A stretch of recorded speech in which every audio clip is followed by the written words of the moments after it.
Знаете ли, че сме били християни? Много преди да се наречем България. Това се дължи на нашия основен тракийски субстрат. Орфическата вяра в безсмъртието на душата подготви почвата. Местното население посреща апостолите с отворени сърца.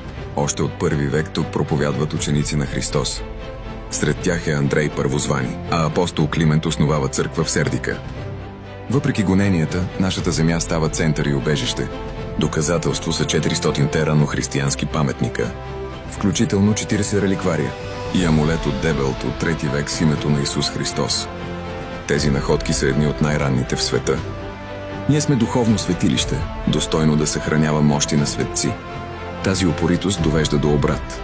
В Сердика през 311 година император Галерий издава едикта на толерантността. Нашите земи са духовното сърце на Европа.